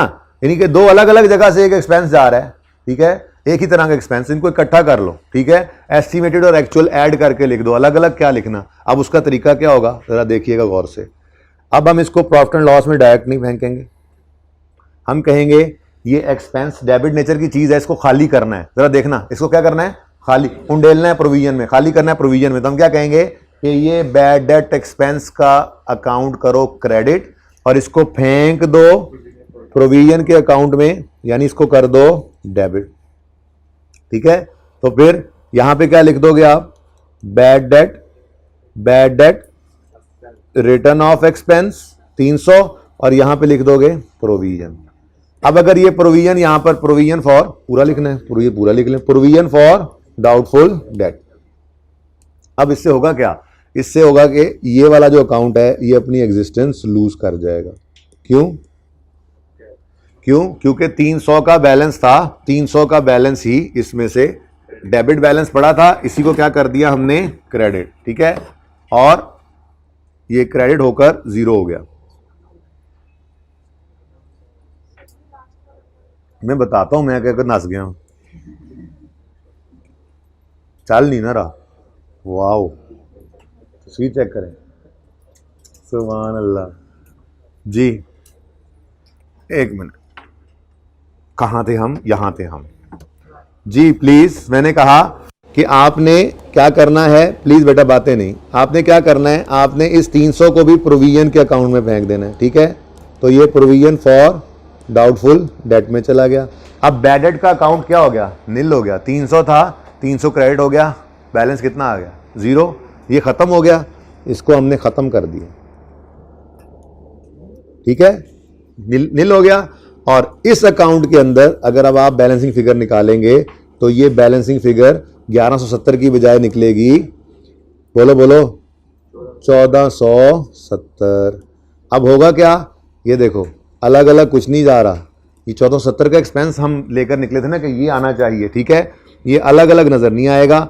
हम एक्चुअल को अलग और एस्टिमेटेड को अलग दिखाने की बजाय बैडेड एक्सपेंस में से ही फिगर उठाकर ले आए 1470 की। ठीक है, 1470 ये एस्टिमेट भी है और एक्चुअल फिगर भी है। ठीक है, इसमें एक्चुअल प्लस एस्टिमेटेड, को मसला तो नहीं है ना, सिर्फ ट्रीटमेंट ही थोड़ा सा बदला है हमने क्या कहा यार, अलग अलग क्या लेकर आना, ये एक्चुअल प्लस एस्टिमेटेड फिगर इकट्ठी ले आओ, इसको यहां पर दिखाया ही ना करो। बाकी सब ट्रीटमेंट सेम ही है। बैलेंस शीट के अंदर तो बिल्कुल डेटर्स का क्लोजिंग और प्रोविजन का क्लोजिंग आना होता है, वो तो पहले भी वही आना था, अब भी वही है। तो डेटर्स, एक मिनट पूरा लिखने दो मुझे, फिर मैं आता हूं। डेटर्स क्लोजिंग कितने, 18,700 less provision for doubtful debts कितनी है जी, 1870 बेटा। 1400 एक्सपेंस फॉर द ईयर है। प्रोविजन क्लोजिंग बैलेंस, क्लोजिंग में से क्लोजिंग निकलता है जी 8। ठीक है, अब पूछें सवाल। 15 सही, ये सही है, पहले सही फिगर, एक मिनट जी। नहीं, हमें कोई नहीं पता होना चाहिए, हमें पता था तो हमने ये अकाउंट बनाया जी। 16, एक मिनट 16।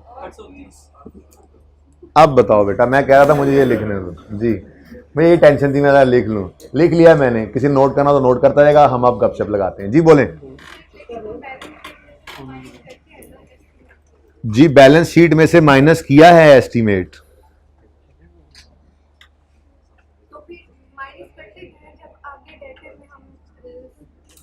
18,700 पर 1870 का शक है, कर दिया माइनस। इसमें अलग अलग कहानी देखें तो अंदाजे का फर्क पड़ा है 1170 और एक्चुअल में 300 भाग भी गए हैं, तो टोटल 1470 का एक्सपेंस हमने रिकॉर्ड करना था। एक ही फिगर 18,700 डेटर रहना है तब तक जब तक पक्का ना हो जाए कि भाग गए हैं। जिस दिन पक्का होता है उस दिन रिटर्न ऑफ की एंट्री करते हैं। 300 डेटर के अंदर आ रहा है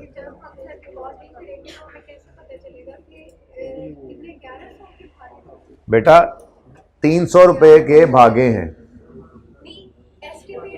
ये भाग सकते हैं, अभी भागे नहीं है, इसीलिए इसकी एंट्री डेटर में नहीं कर सकते। यही से बात स्टार्ट की थी मैंने। प्लीज यार चुप रहा करें, सवाल हर किसी का सवाल आपका ही है। मैंने यहीं से बात शुरू की थी कि हमने एक्सपेंस रिकॉर्ड करना है, लेकिन डेटर के लेजर में क्रेडिट नहीं करेंगे, अलग अकाउंट में करेंगे, क्योंकि अभी ये भागे नहीं है कि डेटर्स को क्रेडिट कर दें। शक है तो अलग अकाउंट ओपन कर लिया, लेकिन ये जो 300 हैं ये एक्चुअल में भाग चुके हैं, तो इनको डेटर में से क्रेडिट करना है, प्रोविजन को नहीं करना। इसीलिए पहले इनको अलग अलग लेकर दिखाया आपको, लेकिन ये अलग अलग नहीं किया करेंगे। हम तो ये एंट्री ही नहीं किया करेंगे, मैं ये लेजर ही नहीं बनाया करूंगा। मैं इंट्रो का सवाल, इंट्रो के लिए आपको बैड डाउटफुल तैयार नहीं करा रहा हूं, 4 से 5 दिन में जाके तैयार होता है। ये जितना काम करना है कॉन्सेप्ट देके उतना कर लेंगे हम, तो काउंट ही सिर्फ एक ये बनाया करेंगे कि इसको स्किप ही कर देंगे। क्या मतलब हम बैड डेट रिटर्न ऑफ की एंट्री क्या किया करेंगे, असल में तो कहानी बनती है कुछ इस तरह से, ये bad debt written off, bad debt written off expense debit debtor credit 300, फिर उसको ट्रांसफर करने के लिए bad written off credit provision debit 300, तो मैंने बैड रिटर्न ऑफ को डेबिट और क्रेडिट को कैंसिल कर दिया, तो रह क्या गया मेरे पास, direct bad debt written off की एंट्री हम किया करेंगे provision for doubtful debt debit debtors credit. कितने से ये सामने हमारे कितने से 300 से। तो ये जो 300 की एंट्री है ये बैड डेट रिटर्न ऑफ की एंट्री, ये बैड डेट रिटर्न ऑफ की एंट्री है, ठीक है। और बैड एक्सपेंस की तो पहले ही आपको एंट्री बता चुका हूं। बैड एक्सपेंस की एंट्री क्या होती है, बैड एक्सपेंस डेबिट प्रोविजन का अकाउंट क्रेडिट। तो ये एंट्रीज आपके सामने आ रही, ठीक है ना। तो हम एक स्किप कर जाया करेंगे, एक स्टेप ही पूरा स्किप कर जाएंगे, ठीक है। बाकी इस 1470 के अंदर एक्चुअल भी होता है, एस्टीमेट भी होता है, ठीक है। फाइनेंशियल स्टेटमेंट के फेस पे हम ये 1470 ही दिखाते हैं, ठीक है। इसके अंदर एक्चुअल कितना है, एस्टीमेट कितना है, इससे कोई सरोकार नहीं है। अकाउंटेंट्स के लिए ये दोनों ही एक्सपेंस हैं। एक प्रूडेंस ने कहा कि बना लो 1170 का, जो अलग अलग था पहले, ठीक है, और दूसरा असल में भाग चुके हैं, वो तो है ही एक्सपेंस। तो हमारे लिए अकाउंटेंट्स के लिए ये टोटल ही एक एक्सपेंस है। एस्टीमेट और एक्चुअल से हमें कोई सरोकार नहीं है। हाँ, आप टैक्स पढ़ेंगे वहां पे वो कहेगा ये नहीं अलाउड, ये अलाउड है, तो फिर IAS 12 FAR 2 में पढ़ेंगे, वहां पे फिर वही काम दोबारा करेंगे। आप प्रोविजन ये एक्सपेंस को ऐड बैक किया करेंगे और रिटर्न ऑफ को माइनस किया करेंगे, लेकिन ये टैक्स की ट्रीटमेंट है, अकाउंटिंग की नहीं। अकाउंटेंट्स 1470 का एक्सपेंस पूरे का पूरा इसको एक्सपेंस ही कहते हैं, ठीक है। लेकिन सारा 1470 रुपया यहां से क्रेडिट इसलिए नहीं किया क्योंकि अभी इसमें से ये 1870 700 पिछले साल वाला और 1170 इस साल वाला, टोटल 1870 जो है ये अभी भागे नहीं है कि डेटर को क्रेडिट कर दें। उम्मीद है शायद आ ही जाए, अभी तो शक है, ठीक है ना।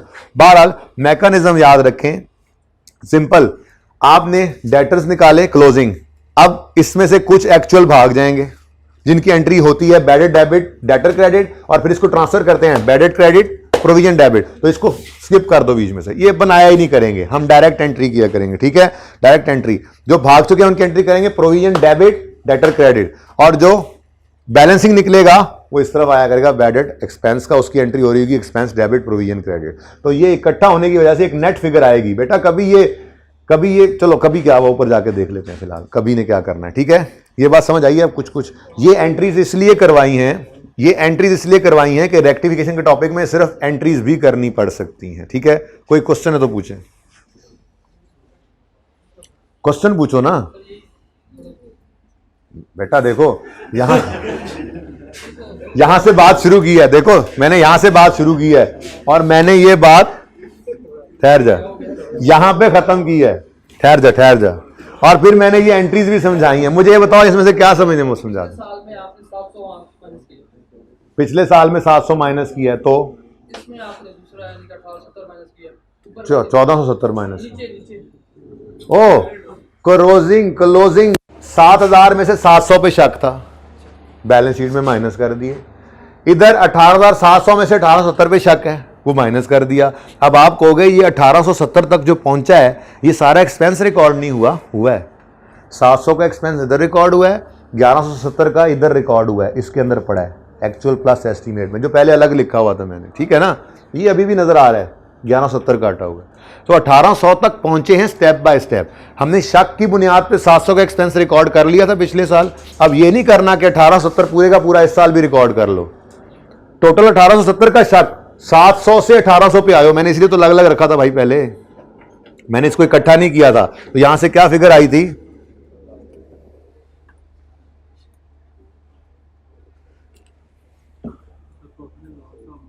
खैर जा यार, एक को तो भुगताने दे। ये 1170 ये पहले निकला था, ये 300 इधर नहीं है, ठीक है। अब आप कह रहे हो कि ये 700 पर शक था, भाई ये ओपनिंग प्रोविजन का मतलब होता है कि इतना एक्सपेंस हम पिछले साल रिकॉर्ड कर चुके हैं, इतना एक्सपेंस हम पिछले साल ही रिकॉर्ड कर चुके हैं। अब इससे बढ़कर 1870 पर एक्सपेंस को लेकर जाना है, तो 700 तो पहले रिकॉर्डेड है, तो कितना और रिकॉर्ड कर लो 1170, ठीक है। ये अलग प्रोविजन, ये 1170 एस्टीमेट था और ये 300 का एक्चुअल था। फिर हमने कहा इसको भी यहां से निकालकर इधर लिखो और ये एक ही फिगर निकाल लो, इसको 1170 की बजाय कर लो 1470 और ये एक ही फिगर ले जाओ यहां पर, अलग अलग ना लेके जाओ, ये सिर्फ बाद में ट्रीटमेंट किया, ठीक है, सही है ना। बहरहाल इसको ज्यादा अच्छा समझा सकता हूं मैं, एक और सवाल कराना है, ये फुल फ्लैश सवाल है, इसमें यूं समझो कि बस ये हमारी अप्रोच है। ये हमारी अप्रोच क्या है, हमने क्लोजिंग प्रोविजन का जो रेट प्रोविजन का गिवन हो वो डेटर्स के क्लोजिंग पे लगाना है, जिस साल में भी खड़े हैं। जब डेटर्स के क्लोजिंग पे रेट लगना है तो उसने प्रोविजन का क्लोजिंग बन जाना है प्रोविजन का क्लोजिंग बन जाना है, ठीक है। ओपनिंग प्रोविजन और क्लोजिंग प्रोविजन का डिफरेंस प्रॉफिट एंड लॉस में जाता है, ठीक है। अगली बात, एक्चुअल एक्सपेंस को भी अलग लेकर जाना और इसको अलग लेकर जाने की बजाय इस एक्चुअल एक्सपेंस को ही प्रोविजन में फेंक दो और एक नेट फिगर ले जाओ, इस तरफ हो या उस तरफ हो एंट्री बना लेंगे वो हम, ठीक है ना।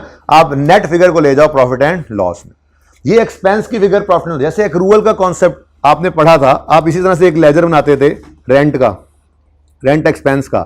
आप कहते थे जी ओपनिंग में पेएबल है 10, क्लोजिंग में पेएबल है 15, एक्सपेंस प्रॉफिट एंड लॉस में जाना है 20, 120, ठीक है। कैश कितना बनता है वैसे, ये 100 कितना बनता है 115। अब ये क्या होता था, ये प्रॉफिट एंड लॉस में एक्सपेंस बनता था और ये क्लोजिंग बैलेंस शीट में जाता था। भाई यही तो हो रहा है, यही तो हो रहा है, प्रोविजन का लेजर को और डिफरेंट है, ये प्रॉफिट एंड लॉस में एक्सपेंस चला गया और वो क्लोजिंग बैलेंस शीट के अंदर। अब वो लायबिलिटी नहीं है, कॉन्ट्रा एसेट है, तो एसेट में से जाकर नेट हुआ है। जैसे एक्यूमुलेशन के बारे में कहा था कि ये लायबिलिटी नहीं है, ये कॉन्ट्रा एसेट है, तो फिक्स एसेट में से एक्यूमुलेशन माइनस होती है, तो डेटर का दुश्मन कॉन्ट्रा प्रोविजन है, या बैलेंस शीट के अंदर जाके उसमें से नेट हो जाएगा, ठीक है ना। तो मैकेनिज्म सिर्फ याद रखो, कॉन्सेप्ट अभी देता हूं मैं। मैकेनिज्म क्या होगा कि हमने डेटर के क्लोजिंग पर रेट लगाना है, उसको प्रोविजन का क्लोजिंग बनाना है। ओपनिंग और क्लोजिंग प्रोविजन का डिफरेंस जो होता है वो जाता है प्रॉफिट एंड लॉस में एज एन एक्सपेंस। पिछले साल डिफरेंस था 700, चला गया एक्सपेंस में, इस साल 700 तो ऑलरेडी एक्सपेंस बुक्ड था, 1870 का फिर हमें अंदाजा हुआ, तो 700 से 1800 का 1170, ये भी प्रॉफिट एंड लॉस में जाना था, और 300 एक्चुअल भी प्रॉफिट एंड लॉस में जाना था। हमने कहा इनको इकट्ठा करके ही ले जाओ, तो हमने इसको क्रेडिट करके प्रोविजन में फेंका और ले गए। ये इस तरह से इसलिए बनवाया है कि इस फॉर्मेट के ऊपर कैश फ्लो में भी आपके काम आएगा और FR2 में भी काम आएगा ये वाला लेजर, इसलिए इसको इस तरह से बनवा दिया, इसको इकट्ठा कर दिया और बीच में उसको स्किप कर दिया, ठीक है ना। आसानी की है, एक स्टेप रिमूव किया है, यानी हम बैड रिटर्न ऑफ की एंट्री ये किया करेंगे हमेशा, प्रोविजन डेबिट डेटर क्रेडिट। जी 700 पिछले साल बुक हो चुका है, ठीक है। इस साल मजीद 1170 बुक हुआ है उसमें से, ठीक है। तो इस साल में भी ये मैचिंग कॉन्सेप्ट ही है, क्योंकि ये भी भागे नहीं है अभी, ये भी भाग सकते हैं, ठीक है। भागे तो सिर्फ 300 है, ठीक है। अच्छा जी सुने, ये तो ऐसे ही बीच में मैंने बात कर दी, ऐसे मैंने कहा जरा साथ में मिलता जुलता लग रहा है। लो भाई, ये दो एंट्रीज आपने याद रखनी है, कभी काम आ जाए, ठीक है। कि आपने बैड डेट रिटर्न ऑफ की एंट्री, असल में तो एंट्री वही है जो बताई, bad written of debit debtor credit, और फिर उसको ट्रांसफर कर देते हैं, हम कहते हैं जी इसको भी फेंक दो प्रोविजन में, तो प्रोविजन डेबिट रिटर्न ऑफ, तो इसको काट के एंट्री ही क्या बना ली हमने, provision for doubtful debt debit debtor. इससे ना, इससे काम आसान हो जाता है, इससे हमारा पूरा एक लेजर स्किप हो जाता है, एक स्टेप निकल जाता है। हम ये काम नहीं करेंगे पहले रिटर्न ऑफ में ऐड करें, फिर उसमें से निकालें, फिर उसको प्रोविजन में फेंकें। हम सुकून से इस लेजर को बनाया ही नहीं करेंगे, इस लेजर को बनाए बगैर ही हमने बैड डेट की भी एंट्री कर देनी है, ठीक है। फिर इससे एक ही फिगर निकलेगी, एक्चुअल भी और एस्टिमेटेड भी, इकट्ठी होकर प्रॉफिट एंड लॉस में चली जाएगी। Expense for the year profit and loss में नजर आएगा, और क्लोजिंग जो है वो आपको पता है बैलेंस शीट में जाते हैं। डेटर्स हैं 18,700, जिनमें से 1870 पे शक है, नेट करो, जब बैलेंस शीट में पहुंचेंगे तो नेट करेंगे। डेटर्स में से इनको नहीं निकालना, क्योंकि अभी ये भागे नहीं है, भाग सकते हैं, ठीक है, शक वाले हैं, ओके। वो मैं करता हूं, ठीक है। इधर तक समझ आ गई है, ये वाला सिनेरियो सामने वाला समझ आ रहा है, इसमें जो हुआ वो समझ आ रहा है। चलो अब चलते हैं फिर उस तरफ जिस तरफ भाई कह रहे हैं, चलें। यही सवाल जो है ये मैंने लास्ट टाइम थोड़ा सा बदल दिया था, इस सवाल के बाद जो भाई साहब पूछ रहे थे, इस सवाल के बाद आप पूरी तवज्जो चाहिए, ठीक है। पहला साल बिल्कुल सेम है, लेकिन अगले साल में मैंने बिजनेस बंद कर दिया है ताकि आपकी ये तकलीफ दूर हो, और बॉसों को जो और मसला है मैंने कहा था वो दूर करता हूं मैं, ठीक है। सुनो, अब पहले सवाल है question 1, following is data relates to business for the year first year of operation. ये वही है, 10,000 की sale, cash 3,000 provision, 10% year end 31/18, यहां तक कोई चेंज नहीं है, ये वैसे ही लिखा रहता है। चलो जल्दी से बताओ, जल्दी से बताओ, ओपनिंग कितने, इन्ना लिल्लाह जी, ओपनिंग कितने, बोलें, बताएंगे ओपनिंग? पहला साल है तो बताओ ना, जीरो है। फिर सेल्स, ये ओपन करो, ये वाला ओपन करो, bad and doubtful debt, page number 462 पे ये क्वेश्चन है। सेम क्वेश्चन है, 2018 वाला सेम है, और फिर आगे 19 मैंने बिजनेस बंद कर दिया है ताकि आपको समझ लगे प्रोविजन जो बनाई थी उसका क्या हुआ। बैड डेट को 1 मिनट साइड में करके, ठीक है ना। फिलहाल सिर्फ 1 साल का ऑपरेशन, अगले साल बिजनेस बंद कर देना है हमने। ओके, सुनो अब, पहले सेम है, 10,000 की सेल्स है, कैश 3,000 रिसीव हुआ, प्रोविजन रेट 10%, बिल्कुल ये वाला क्वेश्चन है। लेकिन 8वां मैंने कंटिन्यू करवाया था कॉन्सेप्ट फुल फ्लैज पर्चे में कैसे करना है। यहां पे आपको कॉन्सेप्टली चीजों को जाना क्लियर करता हूं मैं, ठीक है जी। 10,000 की सेल्स है, debtor debit cell credit 10,000, cash कितना आया 3,000, सेम वही क्वेश्चन है, cash debit debtor credit 3,000, closing 7,000। अब ये क्लोजिंग मैंने बीच में वो लेजर ही उड़ा दिया, वैसे तो है ही नहीं पहले साल में, लेकिन मैं बनाऊंगा ही नहीं, ये बना हुआ है ना, इसको बनाएंगे ही नहीं, डायरेक्ट करना जैसा सिखाया है, ठीक है। अच्छा, अब जी ओपनिंग प्रोविजन तो कोई नहीं, बिजनेस का पहला साल है। इस 7,000 पे आपने 10% का रेट लगाया, प्रोविजन 700, शक की बुनियाद पे आपने bad debt expense, return of नहीं, एक्सपेंस जो प्रॉफिट एंड लॉस में फिगर जाती है, ये 700 का एक्सपेंस आपने रिकॉर्ड कर लिया। डन। प्रॉफिट एंड लॉस में आपका एक्सपेंस आने लग गया, बैड डेट एक्सपेंस आ गया 700 का, ठीक है। और बैलेंस शीट में आपने कहा डेटर्स जो हैं वो तो 7,000 के हैं, जरा जज्बाती होकर लिख गया हूं, बंदे चाहतियां मारे जाएंगे।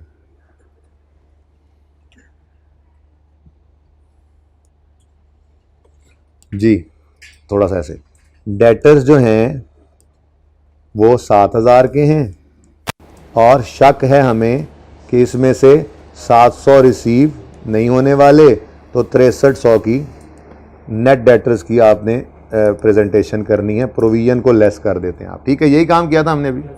डन, कोई मसला यहां तक। अब अगला साल आता है, इधर देखो, continuing from example 1, assume business is closed, business बंद कर दिया लेकिन दुकान खुली है अभी भी, क्यों? और पैसे जो रिसीवेबल हैं रिसीव नहीं करने, दुकान में सामान निकाल दिया हमने, बाहर ही मंजी डाल के बह गए हैं, ठीक है, हुक्का लगा लिया, दोस्तों को बुला लिया, गपशप लग रही है और पैसों का भी इंतजार कर रहे हैं। बिजनेस हैज बीन क्लोज्ड, यानी कि ओपनिंग डेटर 7,000 हैं, सेल अब कोई नहीं है। और अब वो कहता है ए, अलग अलग सिनेरियोज हैं, ठीक है। ए में क्या हुआ, कैश रिसीव्ड इज 6300, यानी एक्चुअली 700 लोग भाग गए। अब देखना जरा बड़ी तवज्जो से, ठीक है। कितना कैश आया जी 6,300, और वो कह रहे हैं जी bad debt write off actually कर दो 700। क्लोजिंग कितना बनेगा? क्लोजिंग क्यों जीरो? बिजनेस क्लोज हो गया, 6300, 7,000 आना था, 6300 आ गया, बाकी 700 हमने राइट ऑफ कर दिया। इस राइट ऑफ की एंट्री वैसे तो बनती है, सुन लो एक दफा, bad debt expense debit, debtor credit, फिर हमने करना है बैड डेट को क्रेडिट और प्रोविजन को डेबिट। मैं कह रहा हूं दफा करो इसको, ऐसे टाइम जाया करता है हमारा। हम तो डायरेक्ट एंट्री करेंगे प्रोविजन डेबिट। इससे एक और बात भी समझ आएगी, ओपनिंग प्रोविजन कितनी थी ये, ठीक है भाई, चाहतियां ना मारो बाहर, रुक जाओ, बात सुनो उस्मान, भाग गया जी। क्लोजिंग कितना आएगा? जीरो का 10% कितना होता है? जीरो का 10% पता है कितना होता है? यानी कि प्रोविजन का क्लोजिंग कितना आएगा, जब नीचे करके लिख लें, 0 इंटू 10%, जीरो कहता है 1 जी, 0। अब देखो कितनी जबरदस्त कहानी बन गई। हमने कहा था 700 भागेंगे प्रोविजन, एक्चुअल कंपेयर भी हो जाता है यहां पर ले आए तो, ठीक है। 700 भागेंगे, 700 ही भाग गए। बैलेंसिंग फिगर जो कि बैड डेट एक्सपेंस की आती है, जो कि प्रॉफिट एंड लॉस में जाती है, वो कितनी आई? 0। अब इधर देखो 2019 के अंदर अगर ए सिनेरियो है तो बैड डेट एक्सपेंस कितना आएगा? 0। वैसे तो डेटर बचे ही कोई नहीं, प्रोविजन भी कोई नहीं, सब कुछ ही 0 हो गया। लेकिन ये क्या हुआ भाई, 700 रुपए लोग 700 लेके भाग गए। रिकॉर्ड करो, पिछले साल ही अंदाजे की बुनियाद पर रिकॉर्ड कर लिया था, अब दोबारा रिकॉर्ड करने की जरूरत नहीं है। कुछ कुछ समझ आने लगी, जरा बेहतरी आ रही, बेहतरी, ठीक है। अच्छा, उसके बाद नेक्स्ट बी सिनेरियो 6000, ये सही कर लें, पता नहीं वो गलत लिखा हो तो 6000 रिसीव हुआ है, यानी 1000 सिनेरियो बी। ये सारा सवाल वैसे ही रखूंगा, सिर्फ ये रेड कर दूंगा इसको, क्या अब ये, ताकि वो भी नजर आता रहे, ठीक है ना, बल्कि पतले वाला रेड जी, ये भी नहीं है। कितना आ गया जी? 6000 आया। 7000 क्यों कह रहे हो बार बार? बदतमीज, मैंने कहा भी है सही कर लो। दीवाने किधर है ये किधर बैठा है? ठहर जाओ, नजर नहीं आ रहा मुझे। नहीं, और था, वो आवाज आ रही, नहीं, किधर है? तुम हो, तुमने 7000 बोला, तुम ही थे। 7000, फिर वही 7000, ऐसी नैशी डाली है 7000 वाले ने। 6000। सो भाई नो, प्लीज 6000 रुपए रिसीव हुए, तो फिर एक्चुअल में भागे कितने? इसकी एंट्री होती है bad debt of debit, debtor credit, bad debt credit, provision. नहीं, हमने ये नहीं करना, हम तो करेंगे प्रोविजन डेबिट डायरेक्ट ही। कितना यार? ये 700 को ना थोड़ा स्मार्ट करके लिखें, ताकि फिर इसके बाद अभी एक और केस भी लिखना है ना। 700 जी, 700 नहीं, एक्चुअल में कितना हुआ? 1000। अब कंपेयर करो, 700 का शक था, प्रोविजन तो 0 है, 700 का शक था, 1000 भाग गए। छोड़ो, इस तरह ना भी करो, बैलेंसिंग निकालो, कितना आता है? 0 नहीं, 300। अब क्या कर रहे हो आप? एक्चुअल में भागे कितने? 1000। 700 ऑलरेडी रिकॉर्ड कर चुके थे, अंदाजे की बुनियाद पर अंदाजे में चेंज आया, 300 मजीद भाग गए, तो अब 300 रिकॉर्ड कर लो। यह है प्रोविजन का कॉन्सेप्ट, ठीक है, प्रोविजन का कॉन्सेप्ट। ओके, अभी कहां एक और लो जी, बड़े अच्छे लोग रहते हैं यहां पे। शक था, 700 भागेंगे, लेकिन सिर्फ 300 भागे, 6700 आ गया, 6700 आ गया। तीसरा सिनेरियो कितना आ गया? तो कितने बैड डेट? ठीक है, ये नजर आ रहे हैं दूसरे वाले भी, ठीक है ना। मैंने एक ही सवाल को 3 बार करने की बजाय यहीं पे कर दिया, ठीक है। अब नस्से कितने?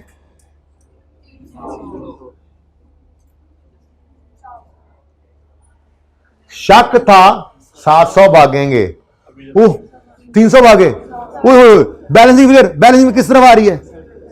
डेबिट साइड पे, यानी बैड डेट एक्सपेंस जो के प्रॉफिट एंड लॉस में जाना है, जो के बैलेंसिंग फिगर है, वो इस तरफ आ रही है। यानी आज प्रोविजन का काउंट हो रहा है डेबिट, प्रॉफिट एंड लॉस हो रहा है credit, means income like income, but this is reversal of previously booked expense.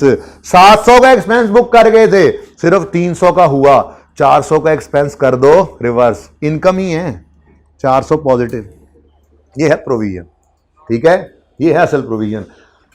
शक था 700 भागेंगे, शक था नहीं, पहला केस शक था 700 भागेंगे, 700 ही भागे, एक केस, तो बस पिछले साल रिकॉर्ड कर लिया था, कुछ ना करो।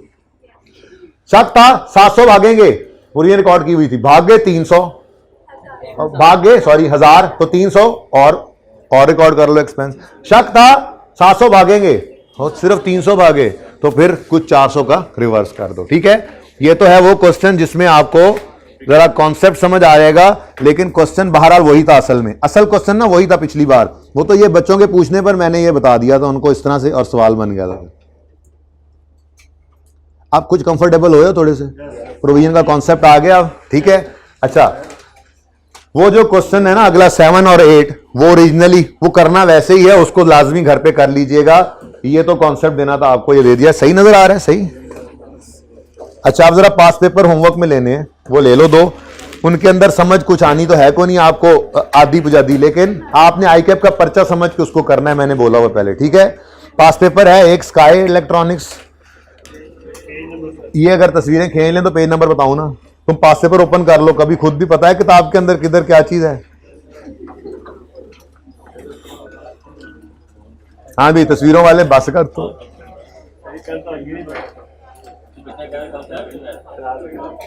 क्यों बिस्ती होती है यार? वैसे मेरे दिमाग में आया था कि तुम हो भाई। इधर देखें प्लीज, पास पेपर 13 है, पेज नंबर 172। एडजस्टमेंट को ऐसे ही जरा रीड करते हैं। Computer costing 24,000 was purchase for office use but debited to purchase account. हद हो गई यार। कंप्यूटर डेबिट कैश क्रेडिट करना था, परचेजेस डेबिट कैश क्रेडिट कर दिया तो गलती पता लग रही है, ओरिजिनल पता है। रेक्टिफिकेशन करोगे, कर लोगे? होना क्या था, क्या हुआ, क्या करना पड़ेगा अब आपको? हो जाएगा ना। साथ ही डेप्रिसिएशन का इंपैक्ट भी लेना पड़ेगा, फिक्स एसेट है। ठीक है, नेक्स्ट। फर्नीचर खरीदा, बुक वैल्यू इतनी थी, ऑलरेडी सोल्ड हो गया था, proceeds were credited to sales account. Original wrong, rectifying, ये तो करके आए हम। ठीक है, यकम अप्रैल 17 को, ईयर एंड है हमारा 31 दिसंबर 17। यकम अप्रैल 17 को एसई ने अपनी एक प्रेमिसेस को रेंट किया तो इनको इनकम आनी है at an annual renter of 900। Payable in advance, payable लिखा होता है एग्रीमेंट में। इन्होंने रेंट पर दी है बिल्डिंग तो इनको रिसीवेबल ही होना है। पेबल इन एडवांस, सारे पैसे इन्होंने आज ही रिसीव कर लिए। यकम अप्रैल 17 से 31 मार्च अगले साल 18 तक पूरे साल के पैसे उन्होंने आज ही रिसीव कर लिए। कितने महीने इनकम में जाने चाहिए? यकम अप्रैल 17 को ये कॉन्ट्रैक्ट शुरू होना है, 31 दिसंबर 17 तक के 9 महीने इनकम में जाने चाहिए, बाकी 3 महीने लायबिलिटी एडवांस इनकम। ऐसे ही है। तो ओरिजिनल एंट्री जो बनती है वो 9 लाख में से 9 महीने इनकम में, 9 लाख में से 3 महीने एडवांस में। कैश तो सारा ही आज आ गया, पर भाईजान ने क्या किया? द रेंट रिसीव्ड 9 का 9 वॉज क्रेडिटेड टू इनकम। ये प्लीज इसकी तस्वीर नहीं बनानी, सिर्फ देख लें। मैंने दूसरी क्लास वालों को भी नहीं बनानी थी, सिर्फ एंट्री करके दिखाई थी कैसे होना है।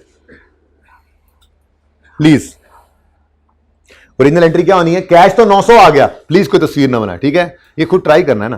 कैश तो 900 आ गया, इनकम में कितना जाना था? 900/12 इंटू 9, और बाकी एडवांस लायबिलिटी बननी थी, लेकिन उन्होंने क्या किया?